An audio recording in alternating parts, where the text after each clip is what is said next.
Bismillahirrahmanirrahim. Assalamualaikum warahmatullahi wabarakatuh. Gimana kabarnya teman-teman semua? Semoga semuanya dalam keadaan sehat ya. Baik. Sebelumnya Ibu mohon maaf ya karena seharusnya Ibu masuk tadi pagi jam 8, tapi Ibu buat video ini jam 12:37 ya. Karena tadi Ibu ada keperluan lain. Semoga walaupun Ibu masuk telat tidak mengurangi spirit teman-teman untuk menyimak, untuk belajar materi terakhir kita ya. Ini adalah pertemuan terakhir kita, materi terakhir di 3.8 dan 3.9 Ibu jadikan satu ya. Di sini untuk 3.8 itu menerapkan komunikasi bisnis dan 3.9 menganalisis kendala-kendala komunikasi bisnis ya. Insya Allah minggu depan kita sudah memasuki bulan Ramadan. Ibu secara pribadi mengucapkan mohon maaf kepada teman-teman semua di dalam perjalanan kita 1 tahun ini. Pasti setiap manusia punya salah dan Ibu pun seperti itu. Ibu mohon maaf. Semoga kita semua nantinya bisa melewati puasa Ramadan 2020 ini dengan sehat, dengan ibadah yang khusyuk kepada Allah Subhanahu wa taala. Amin. Baik teman-teman semua, kita masuk ke pembahasan kita ya. Kita bahas di sini terkait dengan komunikasi bisnis ya. Nah, terkait dengan komunikasi bisnis itu sebenarnya di sini adalah komunikasi itu adalah suatu proses ya penyampaian dan penerimaan pesan atau informasi di antara dua orang atau lebih dengan harapan terjadinya pengaruh ya yang positif atau menimbulkan efek tertentu yang diharapkan. Nah, ya sebenarnya intinya dari komunikasi bisnis itu sendiri penting sekali ya teman-teman semua, karena dengan kita bisa melobi ataupun dengan berkomunikasi secara baik, secara efisien, tentunya yang kita harapkan kayak gitu, tujuan kita menyampaikan informasi itu tersampaikan. Seperti Ibu juga punya tujuan, punya misi dalam menyampaikan pesan ini gitu agar teman-teman paham, sehingga nantinya ketika ulangan kayak gitu teman-teman bisa mengaplikasikan apa yang teman-teman pahami dari pembahasan ini ya teman-teman ya. Nah, sebenarnya sebelum kita lari ke komunikasi bisnis ya, untuk zaman sekarang kayaknya bisnis itu bukan sesuatu yang tabu ya. Hampir semua orang punya bisnis, baik itu bisnis pribadi ataupun bisnis di tempat kerjanya seperti itu. Karena memang untuk memulai suatu bisnis itu sekarang enggak repot ya teman-teman. Kita cuman perlu menjual dari makelar-makelar seperti itu, karena memang sudah tersedia mungkin di Shopee, di Tokopedia, di Lazada kayak gitu dengan barang-barang yang relatif murah, sehingga kita bisa menjadi tangan kesekian kayak gitu dari para makelar-makelar ini kayak gitu ya teman-teman ya. Jadi kita bisa jual kembali dengan mengambil untung minimal bisa lah untuk mengolah komunikasi kita agar kita bisa berkomunikasi dengan para audiens ya teman-teman ya. Untuk bisnis itu sendiri ini adalah suatu organisasi yang menjual barang atau jasa kepada konsumen atau bisnis lainnya untuk mendapatkan laba ya teman-teman semua. Jadi kegiatan proses jual beli untuk mendapatkan laba ataupun keuntungan itu disebut dengan bisnis ya. Sebenarnya untuk bisnis ini sendiri ini diambil dari bahasa Inggris ya, dari kalimat dasar yaitu busy ya, yang artinya adalah sibuk ya. Jadi orang-orang yang bisnis itu orang-orang yang sibuk, kita sebut dengan busy ya. Baik teman-teman, kita lanjut di sini untuk dunia bisnis itu sendiri ya. Sebenarnya untuk komunikasi itu sendiri ini adalah suatu kunci utama dari suatu keberhasilan investor ya. Karena dengan komunikasi, dengan kita bisa menyampaikan pesan kepada audien kita, kepada orang yang kita tuju, maka apa yang akan kita tuju itu tercapai kayak gitu. Tentunya segala sesuatu tercapai itu dengan apa? Dengan komunikasi yang baik tadi. Kalau komunikasinya enggak baik, komunikasinya tidak berjalan dengan efektif, maka tujuan yang kita harapkan pun tidak akan tercapai kayak gitu teman-teman ya. Jadi untuk komunikasi bisnis itu sendiri ini sangat penting sekali ya. Nah, di sini teman-teman semua ada beberapa definisi ya terkait dengan komunikasi bisnis menurut para ahli tentunya ya. Di sini untuk komunikasi itu ini adalah pemberitahuan, pembicaraan, percakapan, pertukaran pikiran ataupun hubungan ya. Jadi intinya sebenarnya untuk komunikasi sendiri adalah menyampaikan informasi tadi ya, menyampaikan informasi kepada orang lain agar orang lain itu paham apa yang kita tujukan kayak gitu ya. Nah, di sini untuk yang kita ambil itunya aja ya, yang biasanya digunakan oleh pakar manajemen kayak gitu ya. Di sini menurut Philip Kotler ya, mengatakan bahwasannya komunikasi bisnis adalah suatu kegiatan manusia yang ditujukan untuk memuaskan kebutuhan dan keinginan melalui proses pertukaran. Nah, itu kalau menurut Philip Kotler. Sedangkan kalau menurut William Albig menyatakan bahwasanya untuk komunikasi bisnis itu adalah pertukaran informasi, gagasan, pendapat, instruksi yang punya target tertentu yang dihidangkan secara profesional maupun interpersonal melalui lambang ataupun sinyal ya. Itu adalah pengertian menurut Philip Kotler dan William Albig ya. Lanjut aja ya, kalau untuk pengertiannya sendiri kayaknya untuk komunikasi bisnis insya Allah semuanya paham ya. Lanjut yang kedua yaitu di sini tujuannya. Tujuan dari komunikasi bisnis itu sendiri. Nah, untuk tujuan komunikasi bisnis itu sendiri sebenarnya di sini ada 3 ya teman-teman. Yang pertama, komunikasi bisnis itu ditujukan adalah memberikan informasi ataupun kita sebut dengan informing ya.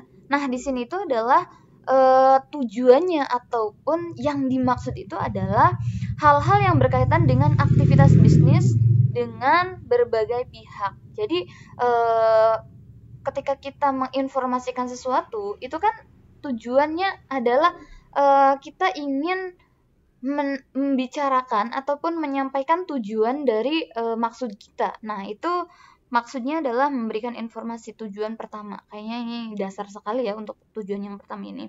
Yang kedua, tujuan dari komunikasi bisnis itu adalah melakukan persuasi ataupun persuading ya. Nah, untuk persuading ini adalah untuk mempengaruhi ataupun meyakinkan orang lain. Nah, biasanya ini digunakan oleh orang-orang marketing ya teman-teman semua. Orang-orang marketing itu hebat sekali dalam berbicara, dalam berkomunikasi sehingga apapun itu yang keluar dari mulut seorang marketing itu terasa enak sekali, terasa luar biasa manfaat ataupun fungsi dari benda tersebut ya, karena memang tujuan dari orang-orang marketing adalah yaitu meyakinkan ataupun mempengaruhi konsumennya sehingga konsumen itu mau membeli barangnya ya teman-teman semua. Sebenarnya untuk meyakinkan itu sendiri bukan hanya orang marketing saja teman-teman yang menggunakan, tetapi untuk mubalik juga ya, untuk orang-orang yang pendakwah dai itu juga sama aja gitu. Artinya dalam komunikasinya itu mempunyai misi yaitu mempengaruhi tadi, yaitu gimana caranya biar audiennya ketika si komunikator ini ngomong kayak gitu, si audien ini tertarik sehingga mau melakukan apa yang dibicarakan oleh si komunikator tadi ya. Itu tujuan yang kedua.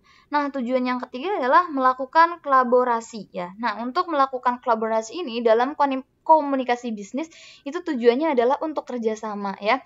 Untuk kerjasama, untuk interaksi, kompromi ya. Jadi kita menginginkan agar terjadinya kerjasama itu melalui komunikasi bisnis tadi ya. Jadi ulang lagi untuk fungsi dari komunikasi bisnis ini ada 3 ya. Yang pertama adalah informasi, yang kedua adalah persuasi ataupun meyakinkan tadi, mempengaruhi tadi ya, sama yang terakhir yaitu melakukan kolaborasi itu, yaitu kerjasama ataupun perundingan itu sendiri ya.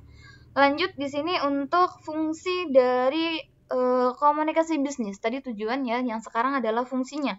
Nah, untuk tujuan sendiri di sini ada 4, teman-teman. Yang pertama, ada fungsi informatif ya. Nah, untuk fungsi informatif ini digunakan oleh para manajer dan karyawan dalam melaksanakan tugas secara efisien ya. Jadi untuk informatif ini sebenarnya hampir sama sih ya dengan memberikan informasi seperti yang tadi di tujuan tadi ya. Yang kedua adalah fungsi dari komunikasi bisnis adalah regulator ya, yaitu jadi dengan adanya komunikasi bisnis ini diharapkan semua elemen yang ada di bawah ataupun yang ada dalam yayasan ataupun organisasi perusahaan lain sebagainya kayak gitu tuh ya, mau melaksanakan kayak gitu, melaksanakan apa yang sudah diinstruksikan. Nah, itu masuknya kepada regulator ya. Artinya komunikasi bisnis tadi mempunyai fungsi untuk mengendalikan atau mengatur jalannya suatu organisasi tadi ya, teman-teman. Nah, yang ketiga adalah fungsi persuasif ya. Nah, untuk fungsi persuasif ini hampir sama dengan tadi tujuan persuasi itu ya, yaitu untuk meyakinkan atau mempengaruhi ya, teman-teman ya. Di sini sama sih, dari manajer itu ingin mempengaruhi karyawannya agar mau melaksanakan proses-proses ataupun peraturan-peraturan yang sudah diterapkan oleh perusahaan ya. Yang terakhir dari fungsi komunikasi bisnis adalah fungsi integratif. Nah, untuk fungsi integratif ini adalah fungsi yang terjadi di perusahaan sehingga membuat perusahaan tersebut dapat beroperasi secara terpadu dan utuh ya. Artinya memang antara satu dengan yang lain itu saling kerjasama sehingga dengan fungsi dari integratif ini diharapkan dapat berjalan dengan baik, teman-teman semua. Maaf ya, sorry Bu, sedikit kayak nggak enak gitu. Baik teman-teman semua, lanjut kepada macam-macam komunikasi ya. Tadi kita udah bahas yang pertama pengertian komunikasi ya, yang kedua sudah ketujuan, yang ketiga udah fungsi, dan yang keempat ini kita masuk kepada macam-macam dari komunikasi. Nah, untuk macam-macam komunikasi ini ada banyak sekali teman-teman. Sambil disimak aja dan sambil dibuka bukunya di halaman 36 ya teman-teman semua. Nah, di situ untuk komunikasi, macam-macam komunikasi, yang pertama adalah komunikasi menurut cara pencapaiannya. Nah, untuk pencapaiannya ini ada 2, yaitu melalui lisan dan melalui tulisan. Ya, teman-teman, kalau untuk melalui lisan itu ya, maksudnya tidak dibatasi oleh jarak, terus juga tidak kedua belah pihak bertatap muka kayak gitu, terus juga tidak langsung karena tidak secara tidak langsung karena dibatasi oleh jarak ya. Itu kalau komunikasi lisan ya teman-teman, termasuk sih kayak ini juga komunikasi lisan ya antara ibu dan teman-teman juga. Yang kedua adalah komunikasi tertulis. Nah, untuk komunikasi tertulis ini adalah bentuk komunikasi yang disampaikannya melalui tulisan ya teman-teman. Jadi dengan teman-teman membaca buku, novel, majalah, dan lain sebagainya, itu adalah bentuk komunikasi tapi melalui tulisannya. Jadi ada komunikator yang menyampaikan pesannya melalui tulisan sehingga pembacanya itu dapat memahami apa yang ditulis di pesan tersebut ya. Itu biasanya ya tadi ya melalui buku tulisan, belangko, terus juga apalagi ya, spanduk dan lain-lain sebagainya, itu masuk kepada komunikasi tertulis ya. Yang selanjutnya ada komunikasi menurut perilaku. Nah, untuk komunikasi menurut perilaku ini ada 3. Yang pertama komunikasi formal, yang kedua komunikasi informal, yang ketiga komunikasi non formal. Nah, kalau untuk formal ini terjadi antara anggota organisasi ataupun perusahaan di mana tata caranya itu telah diatur ya. Biasanya ini tuh untuk lembaga-lembaga yang sifatnya resmi itu menggunakan komunikasi formal ya teman-teman. Jadi nggak bisa kalau seseorang itu mau ketemu dengan seseorang yang penting langsung tanpa membuat janji ataupun tanpa pemberitahuan terlebih dahulu. Jadi harus ada prosedur-prosedur kalau akan berkomunikasi dengan orang tersebut. Itu masuk pada komunikasi formal ya. Yang kedua ada komunikasi informal. Ini adalah komunikasi dalam satu organisasi yang tidak ditentukan dalam struktur organisasi ya. Jadi kalau untuk informal ini di dalam suatu organisasi itu, tapi tidak harus antara A sama B ini punya protokol kayak gitu untuk berkomunikasi ya. Yang ketiga, komunikasi non formal. Ini adalah komunikasi yang sifatnya formal dan informal, yaitu tujuannya adalah pelaksanaan tugas pekerjaan organisasi. Nah, itu kalau komunikasi menurut perilaku ya. Yang selanjutnya ada juga komunikasi menurut maksud dilakukan. Nah, kalau untuk maksud dilakukan di sini ini ada 5 ya. Yang pertama ada berpidato, yang kedua memberi ceramah, yang ketiga memberi prasarana, yang keempat wawancara, yang kelima memberi perintah atau tugas. Nah, itu adalah komunikasi berdasarkan maksud yang dilakukan ya. Yang selanjutnya komunikasi menurut ruang lingkup. Nah, kalau komunikasi menurut ruang lingkup ini ada komunikasi internal dan yang kedua ada komunikasi eksternal. Nah, kalau komunikasi internal ini ada dibagi-bagi lagi ya. Sebenarnya untuk komunikasi internal itu sendiri itu kan komunikasi yang dilakukan di dalam suatu organisasi ataupun lingkup perusahaan ya, teman-teman. Nah, di sini ada komunikasi vertikal. Nah, kalau komunikasi vertikal itu komunikasi dari atasan kepada bawahan ya, itu. Jadi itu komunikasi vertikal, sedangkan kalau komunikasi horizontal itu komunikasi dari orang-orang yang mempunyai kedudukan yang sama ya, kayak contohnya manajer personalia dengan manajer produksi kayak gitu. Nah, itu kan sama-sama manajer kayak gitu tuh. Itu berkomunikasi. Nah, itu masuknya kepada komunikasi horizontal ya, komunikasi yang sejajar. Yang ketiga ada komunikasi diagonal. Nah, komunikasi diagonal ini komunikasi yang ruang lingkupnya itu mempunyai kedudukan tidak sama atau posisinya tidak sejajar vertikal kayak gitu ya. Kalau vertikal itu kan dari atasan ke bawahan gitu. Tapi kalau horizontal itu kan sesama. Tetapi kalau ordinal itu komunikasi yang percampuran antara vertikal dan horizontal, teman-teman. Itu sih ya. Selanjutnya ada komunikasi eksternal. Nah, komunikasi eksternal ini komunikasi yang berlangsung di antara pihak masyarakat yang ada di luar organisasi ataupun di perusahaan ya. Ini biasanya dalam bentuk siaran televisi kayak gitu ya. Terus juga konvensi pers ya. Terus juga ada juga promosi, publikasi. Nah, itu masuk kepada komunikasi eksternal.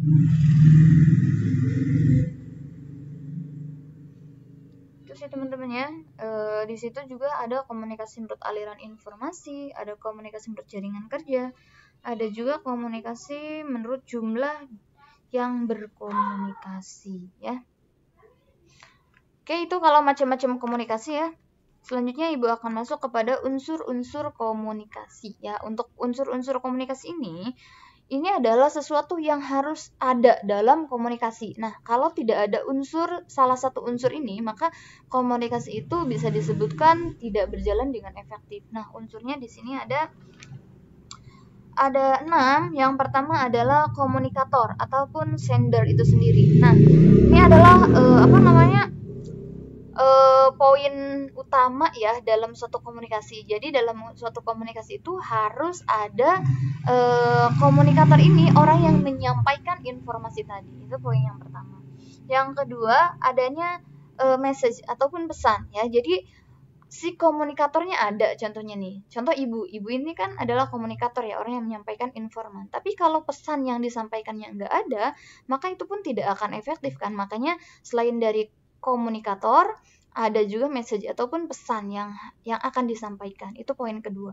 Yang ketiga, harus ada komunikan. Komunikan ini adalah audien yang mendengarkan. Seperti ibu ngomong, kalau nggak ada yang ngedengerin, itu kan percuma juga kayak gitu. Artinya tujuannya tidak tercapai. Nah, untuk terjadinya komunikasi yang efektif ini, maka harus ada audiens juga yang mendengarkan pesan dari yang ibu sampaikan ini, ya.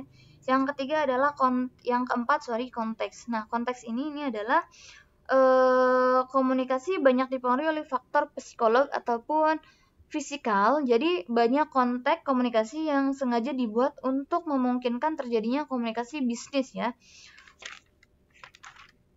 Ya, jadi intinya kalau untuk konteksnya itu sendiri, nah dalam suatu komunikasi itu harus tadi itu pesan dari mempengaruhi itu harus ada kayak gitu, ya. Konteksnya itu harus memang dalam konteks berbisnis, ya. Hati-hati kalau ngomong sama orang pembisnis kayak gitu, ya. Selalu hitungannya untung dan rugi aja. Yang kelima di sini ada saluran media ataupun channel. Nah, untuk komunikasi ini bisa dilakukan menggunakan media, ya. Ada yang menggunakan media tatap langsung kayak gitu, ya, biasanya di dalam suatu pertemuan, ya, entah itu di kelas, entah itu melalui seperti ini, ya teman-teman, melalui media, atau juga bisa melalui telepon, ada juga yang melalui email dan lain sebagainya. Media juga masuk ke dalam unsur dari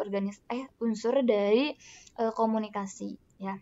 Yang terakhir yaitu efek ataupun tanggapan, ya. Komunikasi ataupun unsur dari komunikasi yang terakhir adalah itu feedback ataupun timbal balik dari apa yang kita sampaikan. Seperti itu, teman-teman. Itu adalah unsur-unsur dari komunikasi bisnis, ya. Baik, selanjutnya di sini kita akan kaji bentuk-bentuk dari komunikasi, ya. Jadi untuk bentuk komunikasi di sini ada dua. Yang pertama ada komunikasi verbal, ada juga komunikasi non-verbal. Nah, kalau komunikasi verbal ini adalah komunikasi yang menggunakan suatu kalimat, ya, ataupun menggunakan bahasa. Nah, untuk terjadinya komunikasi yang efektif menggunakan komunikasi verbal ini, tentunya syaratnya adalah harus jelas, ya, kalimatnya, jangan menggunakan kalimat yang ambigu. Yang kedua juga enggak bias. Yang ketiga juga percampuran fakta, ya. Artinya memang ada pesan yang disampaikan yang tentunya itu adalah fakta kayak gitu tuh, ataupun materi, ya. Ya, jadi intinya untuk komunikasi verbal itu komunikasi secara langsung menggunakan kalimat, ya teman-teman, menggunakan bahasa. Sedangkan kalau untuk komunikasi non-verbal ini adalah komunikasi yang menggunakan istilah-istilah ataupun simbol-simbol ataupun isyarat-isyarat, ya. Kayak contohnya kalau nggak suka itu kan, kamu udah makan belum? Kayak gini-gini, itu namanya komunikasi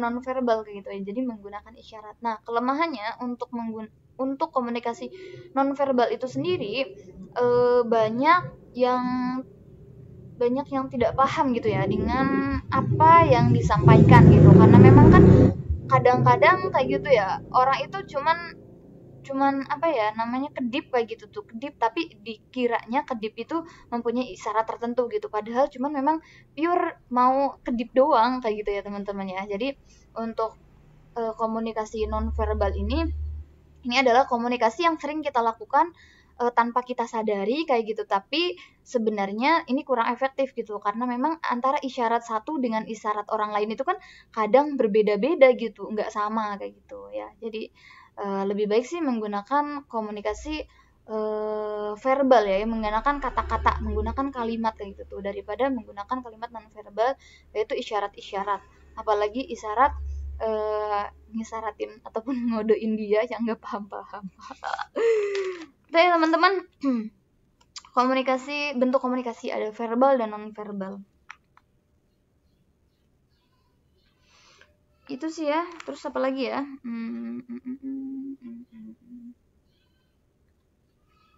Oke. Di sini poin selanjutnya yaitu proses komunikasi bisnis. Nah, untuk proses komunikasi bisnis ini ada yang pertama adalah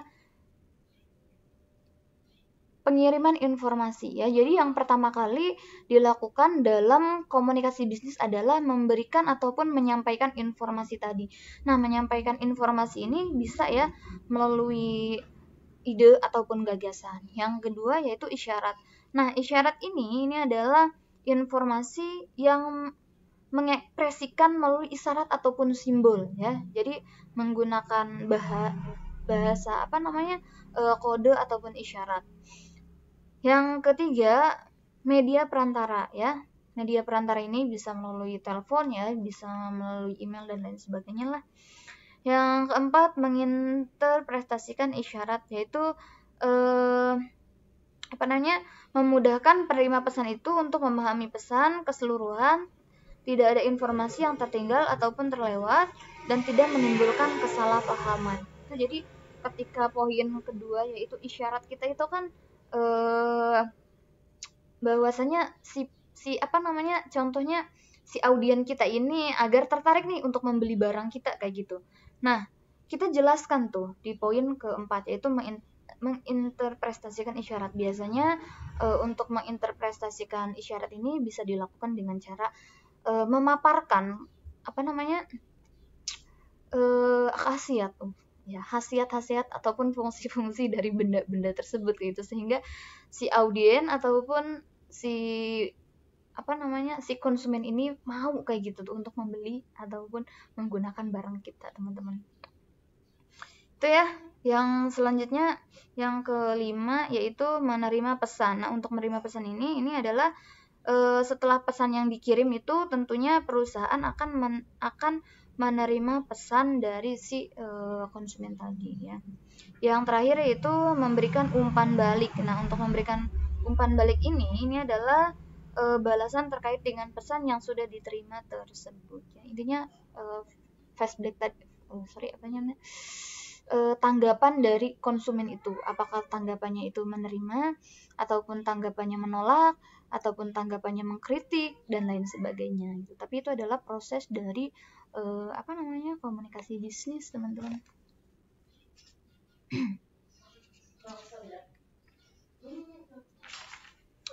Oke, selanjutnya adalah Ibu lari kepada ini deh, kendala dalam komunikasi bisnis ya, yaitu KD 3.9 menganalisis kendala-kendala komunikasi bisnis ya. Jadi hambatan dalam komunikasi itu ada ya, teman-teman. Jadi bukan mulus-mulus aja, tetapi di sini ada beberapa kendala.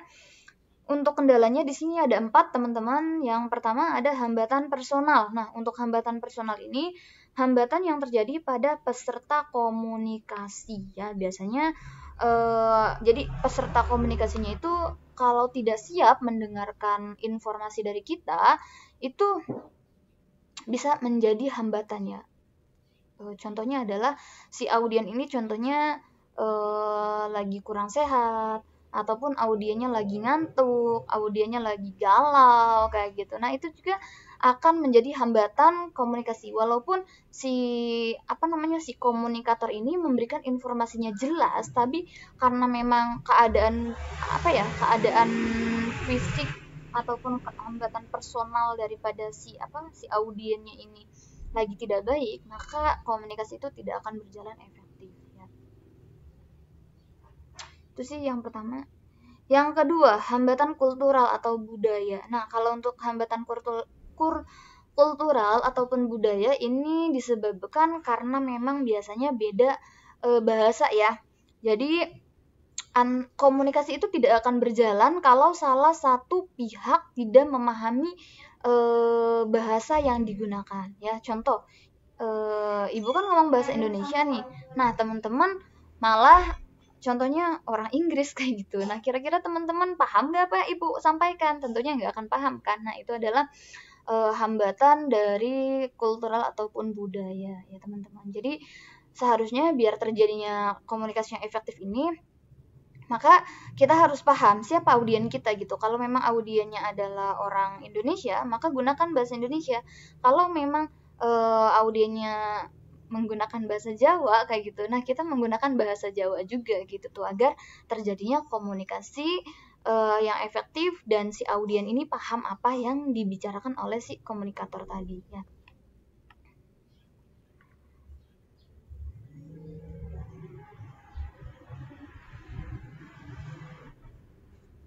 Yang selanjutnya itu adalah hambatan fisik. Nah, hambatan fisik ini hambatan yang mencakup karena jarak ya teman-teman ya, karena memang jarak yang terlalu jauh sehingga sehingga tidak efektif komunikasinya gitu tuh. Contohnya ibu di sini kayak gitu ya, terus jarak 100 meter ibu ngejerit-jerit nong kayak gitu, ambilkan pulpen kayak gitu. Nah itu teman-teman mungkin nggak paham gitu, ibu tuh ngomong apa sih kayak gitu, karena emang jaraknya yang terlalu jauh kayak gitu. Nah itu ya yang masuk pada hambatan fisik. Jadi agar terjadinya komunikasi yang efektif juga, hambatan fisik ini seharusnya antara komunikator sama audien ini harus dalam keadaan yang tenang, terus juga lingkungannya tenang, sehingga pesan yang disampaikan itu dapat dipahami oleh semua pihak gitu ya. Yang selanjutnya itu hambatan lingkungan. Nah, hambatan lingkungan ini adalah hambatan yang disebabkan oleh manusia sebagai peserta komunikasi. Jadi mempengaruhi komunikasi juga sih ya, kalau kalau lingkungannya nggak nyaman ya. Jadi agar terjadinya komunikasi yang berjalan lancar, maka harus si audien dan si komunikator ini harus berada di tempat yang nyaman teman-teman ya. Itu ya hambatan.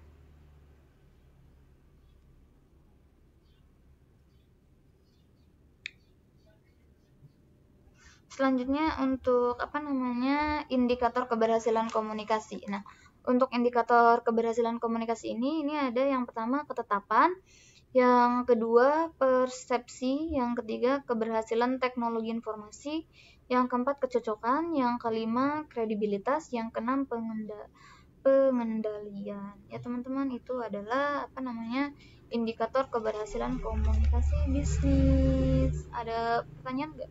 Kayaknya nggak sih ya. Insya Allah kalau untuk ini KD terakhir kita,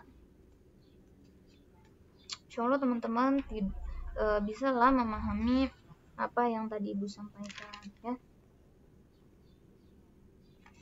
Oke lah, Ibu lanjut sedikit nih di ciri-ciri komunikasi yang efektif. Jadi ciri-ciri komunikasi yang efektif itu yang pertama adalah jelas ya, artinya mudah dimengerti. Yang kedua terbuka, jadi maknanya itu tidak ambigu ataupun maknanya itu enggak tersembunyi kayak gitu ya. Yang ketiga secara lisan, jadi mengungkapkan gagasan-gagasannya itu dengan kalimat-kalimat yang bisa dipahami. Yang kelima yaitu asertif. Asertif itu adalah tidak takut mengatakan apa yang ingin dikatakan ya. Yang selanjutnya keenam adalah ramah dan bersahabat.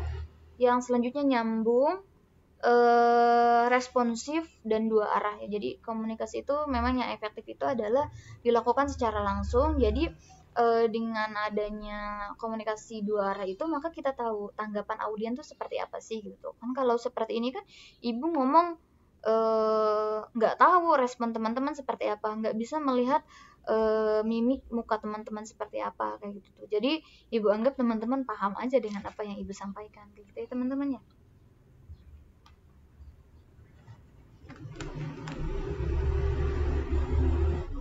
Oke, selanjutnya yang faktor-faktor yang mempengaruhi komunikasi yang efektif. Nah, ada faktor-faktor yang mempengaruhi komunikasi itu berjalan dengan baik teman-teman. Jadi yang pertama di sini adalah latar belakang budaya. Jadi biasanya kalau latar belakang budayanya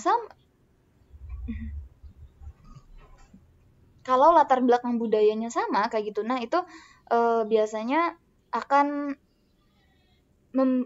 apa sih namanya, menciptakan keberhasilan dari komunikasinya ya, karena memang kulturnya sama, bahasanya sama kayak gitu, terus keyakinannya sama, pemahamannya sama, sehingga tidak sulit kayak gitu tuh untuk mencapai tujuan dari apa yang disampaikan itu sendiri ya. Jadi faktor yang mempengaruhi keberhasilan komunikasi yang pertama adalah latar belakang budaya yang sama ya.